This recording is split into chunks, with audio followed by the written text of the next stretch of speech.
For decades, one particular room in Balmoral remained untouched, a sealed-off library Prince Philip guarded with more devotion than any other royal asset. Now, a revelation from Princess Anne has cracked the code, and its implications have sent shockwaves through the monarchy. King Charles, once confident in his succession, finds himself paralyzed by what's been unearthed. Before we go deeper into what this really means for the royal family, make sure to subscribe so you don't miss a single update. Hidden behind layers of protocol, locked doors, and centuries-old discretion was a secret Prince Philip never shared publicly. Not with the media, not even with most of his own family. A private library at Balmoral had long been the subject of hushed speculation among staff and select insiders. A few palace aides had spoken in whispers of a chamber, stocked not merely with books, but with confidences, war records, foreign correspondences, and royal reflections that were never meant for public consumption. It wasn't just a collection, it was an archive of power, insight, and legacy, meticulously curated over decades by the man known for both his loyalty to the crown and his unflinching independence. Anne, ever the quiet sentinel of her father's wishes, had been acting strangely for weeks. She withdrew from public engagements, lingered in corridors where voices echoed history, and frequently requested access to storage wings most royals hadn't stepped foot in for years. It was in these silent, shadowed stretches of the palace that she unearthed something far more potent than a hidden heirloom, a sealed legal envelope bearing Prince Philip's signature and a wax seal. None dared break. It was addressed not to the reigning monarch, but to Anne herself, with one line scribbled across the back, "Deliver at the right moment." That moment arrived during an innocuous family gathering, when chatter over royal patronages and annual charities gave way to a silence broken only by Anne's voice.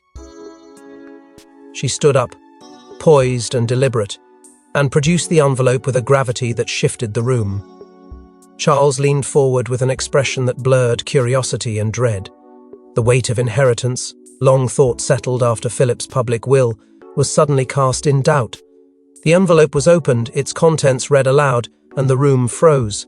The letter, drafted years before the Duke's passing and updated just months prior, stated in no uncertain terms that Prince Philip's private library, its keys, and its contents were to pass solely to Prince William. The silence that followed was not one of agreement but of shock. For Charles, it was a cold, stunning blow. For Camilla, an insult wrapped in tradition. And for William, it was both a coronation and a question.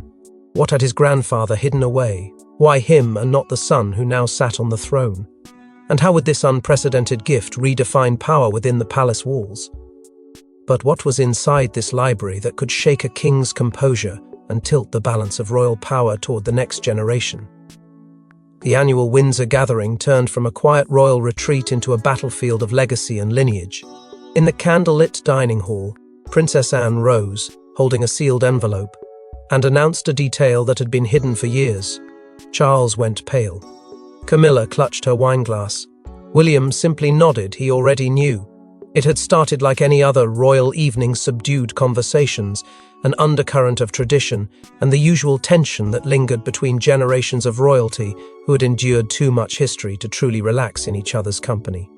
But beneath the polished silverware and polite smiles, something was brewing. Anne had been uncharacteristically composed throughout the night, her silence edged with intention. She sat rigid, the envelope tucked carefully in her lap, her gaze fixed not on the chandeliers above, but on the heir who had become king. When the dessert plates were cleared and the chatter dipped into uneasy quiet, she stood. Her voice, neither trembling nor aggressive, cut through the room like a blade. She didn't apologize for the timing, nor did she offer explanation. With the quiet authority only she could wield, Anne revealed the contents of the sealed envelope, an addendum to Prince Philip's estate. It was official, bearing legal stamps and notarized affirmations.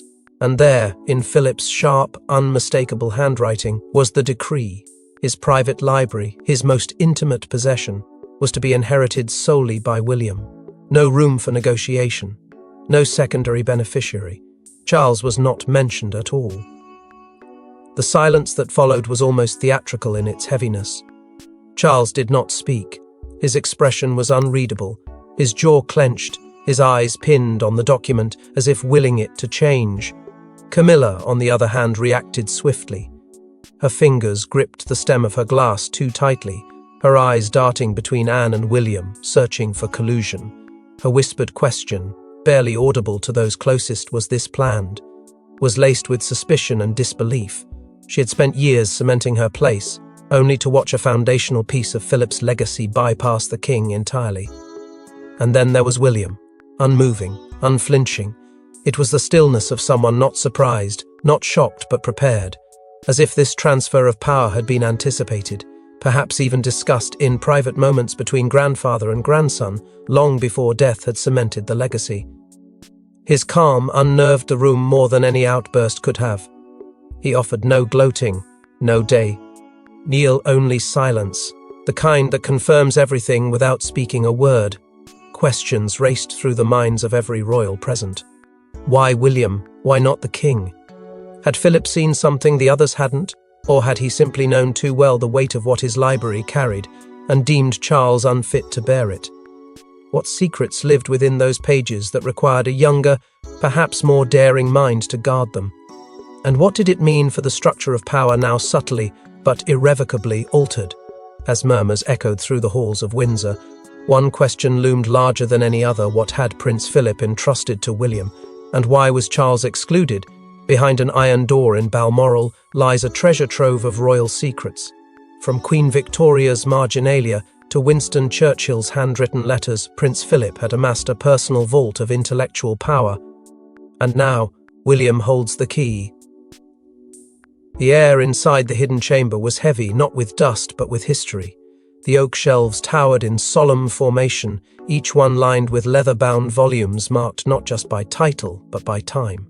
Every spine held a whisper of the past, some written by monarchs, others by revolutionaries.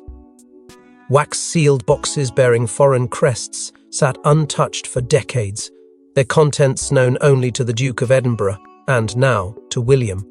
It was not merely a library, it was a command centre of memory, of judgment, of raw, unfiltered power. The room was methodical in its layout, but spiritual in its silence. And tucked within its heart were letters, hundreds of them. Signed by world leaders, others penned in Philip's own distinctive hand. But a small collection, stacked with deliberate care and tied with a silk ribbon, was addressed only to one name: William. Anne stood beside her nephew, her face carrying both the pride of a co-conspirator and the solemnity of someone who had kept a painful truth buried for too long. With quiet candor, she told him what had remained unspoken for years, that Philip, knowing the weight of the monarchy's future, had chosen William as his intellectual heir. Not Charles, never Charles. Anne had spent the better part of a decade helping her father archive the most sensitive pieces of their family's lineage, his notes on post-war strategy, his disdain for performative royalty, and his admiration for pragmatism over protocol. In all those years, Charles's name had never been engraved on any folder, mentioned in any index, or scribbled in the margins. It was as if Philip had already decided long ago who deserved access and who did not. William said little as he began sorting through the materials. His fingertips brushed over maps, memos, speeches never delivered. One journal contained Philip's thoughts on every prime minister he'd known. Another held a blueprint for royal reform. There were annotations to ancient constitutional theories, critiques of foreign policies, and personal reflections that revealed the often cold yet fiercely loyal heart of the late Duke. William's silence wasn't confusion, it was reverence. For perhaps the first time, he understood the magnitude of what had been placed in his hands. This wasn't just knowledge, it was strategy, it was responsibility, it was legacy. But not all documents inside this room carried clarity. One folder sealed tightly, unlabeled, called to him with quiet urgency. Anne glanced at it, her lips tightening ever so slightly, but said nothing. A decision would have to be made, and not all truths would bring comfort. William paused. Something told him that folder would change everything. He wasn't wrong. Yet among the dusty volumes and leather-bound diaries, one document would ignite the royal powder keg and leave Charles questioning everything he believed about high. father's legacy. In the quiet aftermath of Anne's revelation, Charles did what few expected. He confronted her, not as king, not even as the elder brother, but as a son, wounded and desperate for understanding. What followed was a conversation laced with pain, betrayal, and long-suppressed truths. The confrontation unfolded in the very room where they had shared childhood quarrels, awkward silences, and the echoes of their parents' disapproval. Charles entered without ceremony, his voice already trembling beneath the weight of restrained fury. Anne was seated near the fireplace, composed as ever, a figure unmoved by titles or tantrums. "You should have told me," Charles began, not as an accusation but as a plea. Anne looked up slowly, meeting his gaze with something far colder than anger conviction. Her reply was not sharp but surgical. "He saw something in William you never accepted." The words landed with a weight Charles had not braced for. They carried decades of subtext, unspoken but deeply understood. What followed was a torrent of memories. Charles trying to assert identity in a palace that prized restraint. Philip, rarely cruel but distant, cold, ever disappointed. The Duke's expectations were ironclad, his affection given in rare and confusing doses. William, by contrast, had been treated differently, not favoured in the open but guided, encouraged, tested in ways Charles never was. And now the truth of that favouritism had been sealed into a final act of inheritance, one Charles could neither challenge nor erase. Charles's voice cracked as he accused Anne of orchestrating the entire affair, that she, always the quiet executor of their father's private will, had plotted this outcome behind his back, that her loyalty had never been to the crown but to the legacy of a man who never crowned him with trust. Anne didn't rise to defend herself. She didn't raise her voice. Instead, she told Charles what Philip had told her quietly and clearly in the last days of his life. That while Charles chased approval in speeches and ceremonies, William earned it in silence and action. That Philip had watched, measured and decided, not out of malice but necessity. Anne's final words cut deeper than any scream could have. Father didn't trust titles, he trusted character. There was no triumph in her voice, only resolution. The truth had been spoken, and Charles, now stripped of illusions, stood not as a monarch betrayed, but as a son never chosen. It was a reckoning he couldn't escape. His grip on control faltered not because of laws, but because of legacy. His father hadn't ignored him, he had assessed him and found him wanting. While Charles was reeling from emotional collapse, William faced his own inner reckoning. What was he meant to do with the power now in his hands? With Philip's private archives now legally his, William faced a haunting choice: protect the crown's carefully crafted image, or reveal the uncomfortable truths etched between its pages. As pages turned, so did his sense of duty, and buried within was something no one expected, a sealed folder labelled for future king only. For days, William remained in seclusion at Balmoral. The stillness of the estate became a mirror to his thoughts, each step through the corridors echoing with the weight of inheritance. The documents were not simply historical footnotes, they were revelations. In Prince Philip's tightly penned journals, William encountered a version of the monarchy that few had ever dared to describe, one filled with tension, compromise, and survival by calculated silence. Philip had laid bare his frustrations with ceremonial stagnation, his doubts about the family's direction, and his observations about shifting public sentiment. His words didn't shield the crown he dissected it, stripped it to its vulnerable bones. For the first time, William saw not just what the monarchy had been, but what it could become. Then came the folder. It was unassuming in appearance, but its label for future king only. Burned like an unspoken prophecy. Inside were writings unlike anything else in the library. They were personal, philosophical, piercing. Philip wrote as a man unafraid of offending, one who had lived long enough to shed the need for flattery. He urged the future monarch not to be swallowed by the institution, but to reshape it. He warned of blind loyalty, internal flattery, and the insidious nature of those who served the crown more than the people. One letter, buried between essays, named advisors he believed were quietly manipulating narratives, controlling access to truth under the guise of royal protection.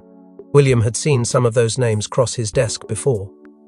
But it wasn't just Philip's revelations that burdened him. It was the question they posed. Should he protect the fragile image of tradition, or honor the truth his grandfather entrusted to him? The crown was not just a symbol. It was a fortress of legacy, and tearing down even one stone could bring the walls crumbling. And yet, William knew that silence would be the same betrayal Philip had spent his life trying to prevent. He wasn't just being given power, he was being given a test. The deeper he read, the more his resolve began to harden. These weren't just secrets, they were instructions, and they weren't meant to stay buried. Still, every revelation cast a longer shadow over the palace. For as William prepared to step into a role defined not by ceremony but by conscience, he knew not everyone would welcome his rise. The closer he moved toward transformation, the more clearly he felt another presence pulling away, one whose grip on the present was threatened by his claim to the future. But while William grappled with destiny, another figure lurked in the background, someone who felt her place slipping with every page turned. Camilla was never one to be caught off guard, as the palace whispers turned in. To full-fledged tremors, she quietly summoned her legal counsel and launched a behind-the-scenes inquiry into the validity of the library's transfer. If Charles couldn't reclaim the past, perhaps she could dismantle its power in the present. The moment the sealed letter from Prince Philip was unveiled and its contents declared William the sole heir to the private archive, Camilla knew the threat wasn't symbolic, it was structural. That library wasn't just a trove of forgotten manuscripts, it was leverage, influence, control. And in the hands of someone like William, who didn't play by the same script, it posed a danger to everything she and Charles had spent years solidifying. Without making a public move, Camilla initiated a legal inquest into the estate, requesting confidential consultation with royal solicitors. Her argument was pointed. Was the letter enforceable? Had Anne exerted pressure in her father's final months? Was there another version of Philip's will, one less damning, more neutral, hidden away in the royal archives? She began probing the cracks in the legal armor of the inheritance. Private calls were made. Legal loopholes were quietly examined. At her insistence, a royal clerk was dispatched to scour any and all registered testaments, hoping to uncover a clause or contradiction that could be weaponized. But the deeper they searched, the more resistance they encountered. One particular night, under the guise of routine record inspection, Camilla requested a meeting with the palace archivist. She arrived with poise, subtle authority, and questions that carried sharp edges. Yet she was met with something she did not expect: denial. The archivist refused her access to the sealed Balmoral documents, citing Philip's explicit orders and Anne's verification. The message was clear: the vault was not hers to touch. Back at Clarence's house, Charles's patience began to wear thin. Though he never directly opposed Camilla's actions, his discomfort grew with each step she took. He had already suffered the sting of exclusion from his father's legacy. Now, watching his wife attempt to claw back what had clearly been decided, he found himself caught between loyalty and shame. The more aggressive Camilla became, the more he realized just how exposed his position was. He wasn't just the monarch left out. He was the monarch under scrutiny. Anne, however, was not one to tolerate revisionism cloaked in protocol. When word of Camilla's legal maneuvering reached her, she responded with a thunder that had long simmered beneath her royal restraint. In a sharply worded statement issued to the palace's legal counsel, she left no room for misinterpretation. "You'll not desecrate our father's wishes," she wrote. "Not with paperwork, not with whispers, not while I still breathe." It wasn't merely a defense of William. It was a line drawn in stone, but Camilla wasn't the only one seeking leverage. Prince Harry, watching from afar, saw an opening of his own. Across the Atlantic, Prince Harry received word of the storm brewing in the House of Windsor. What he revealed in a private call to William would reshape the battle lines. A confession about a conversation with Prince Philip days before his passing, and a warning that some pages in that library could shake the firm to its core. The call came late, unexpected, and without fanfare. Months had passed since the brothers last spoke, months defined by silence, distance, and a painful divide that seemed beyond repair. but something in Harry's voice that night wasn't rebellious or bitter. It was urgent. He told William about the final conversation he had with their grandfather, one that took place away from cameras, away from protocol, and away from the walls that so often filtered their truths. Philip had pull. Daria sighed, eyes clear and voice unwavering, and delivered a line that would echo louder than any royal command. One of you must protect what the crown won't admit. At first, William didn't speak. He just listened as Harry recounted how Philip, even in his final days, had remained deeply alert to the fractures within the system. How he warned of files locked away not to preserve heritage, but to hide manipulation. And then came the name Operation Tempest. A phrase Philip had dropped with deliberate weight, as if daring Harry to remember it. It wasn't a code, but a dossier. One that allegedly exposed inner workings of the palace machinery, trusted advisors who had, over the years, taken liberties with influence, twisted narratives, and bent the crown's name to serve personal agendas. The moment William hung up, he began searching. And hours later, buried beneath foreign policy memos and ceremonial records, he found it. A faded folder, sealed in a plain envelope, labelled not with a title but a date, the month of Philip's last stay at Balmoral. Inside, the contents were more explosive than either brother had imagined. Memos, audio transcriptions, internal summaries of incidents the public had never heard. Evidence of manipulation so deep-rooted it touched the Queen's final decade and the early years of Charles's reign. The language was clinical, the implications devastating. The monarchy hadn't just been preserved, it had been curated, filtered, controlled from within. For the first time in years, William and Harry stood on the same side of the storm. Their bond, though fragile and tinged with the weight of unhealed wounds, flickered to life again, not in sentiment, but in shared purpose. They both understood what this meant, that Philip had left behind not just inheritance, but instruction. That the old man, so often underestimated, had played a long game to safeguard the truth for the right moment. That moment, it seemed, was now. But just as the family prepared for a reckoning, the library offered one final twist. Its most shocking secret wasn't about the past, but the future. At the very bottom of the last chest, under velvet cloth and sealed in lead, lay Prince Philip's final manuscript.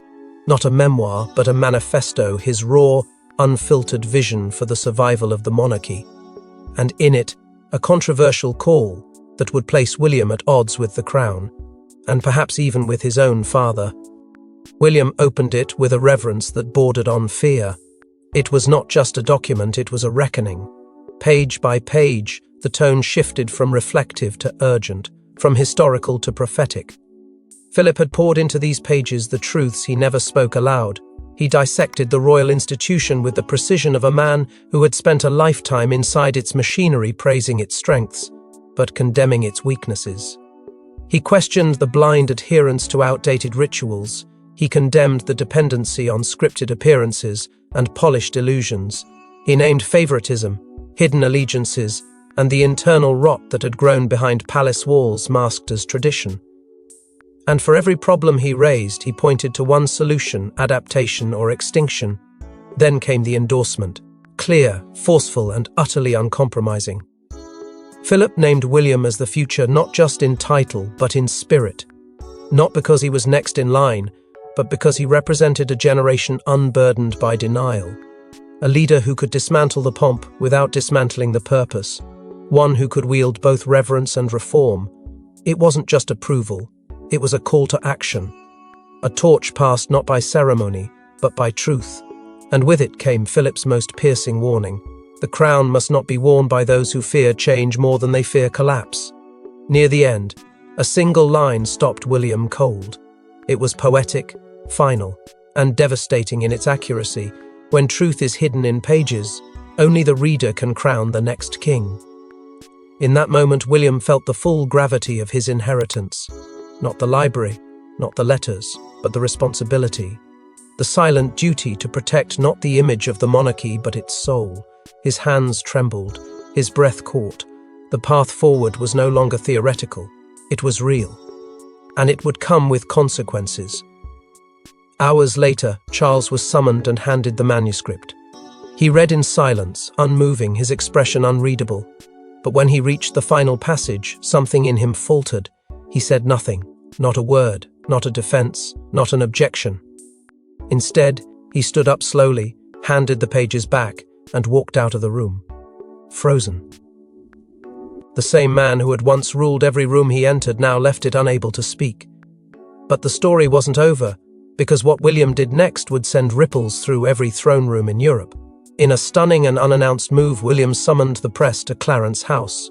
Holding Prince Philip's manifesto in one hand and the Balmoral key in the other, he made a declaration that stunned the globe, ushering in a new royal doctrine and leaving both his father and stepmother behind.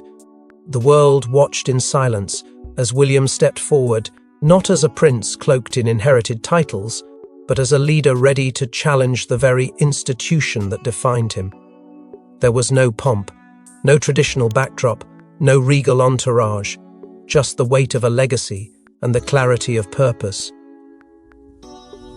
His words were precise, stripped of the usual royal gloss, yet every sentence carried the force of a tidal shift. He spoke of transparency not as a concept, but as a commitment. He spoke of accountability not as duty, but as destiny. And then, in a move no one predicted, he announced the formation of a transparency archive, a public vault modelled after Philip's private library, where selected records would be preserved not for secrecy, but for scrutiny. This wasn't rebellion, it was revelation. William declared that the monarchy could no longer afford to confuse heritage with silence, that titles were meaningless unless matched by action. That tradition, though revered, could not be a substitute for purpose. Every word delivered a tremor through the corridors of Buckingham Palace. Every pause felt like a closing door on the old order. And as cameras captured the moment for history, one absence became louder than any presence. King Charles was nowhere to be seen. The message was deafening. The king, by omission, had relinquished the stage not by command but by inertia. And just as the press turned to the Queen Consort, Camilla emerged from a side entrance. Her expression unreadable, her silence louder than ever. There was no comment, no clarification.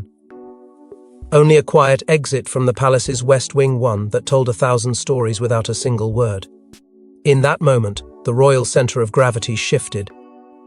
William had not taken the crown, but he had taken command, and not with force but with truth. The weight of Philip's words, the vision embedded in those hidden manuscripts, had been ignited not by preservation but by action. For the first time in generations, the monarchy did not look backward for validation, it looked forward for meaning. The institution that had once thrived on control now faced a new foundation, clarity. This was not a coup, this was evolution, and it had begun not in Parliament, nor in palace halls, but in the hands of a grandson who dared to read what others had buried. The monarchy, once frozen in ritual, was now warmed by the fire of reform. William didn't just open a vault, he opened a door.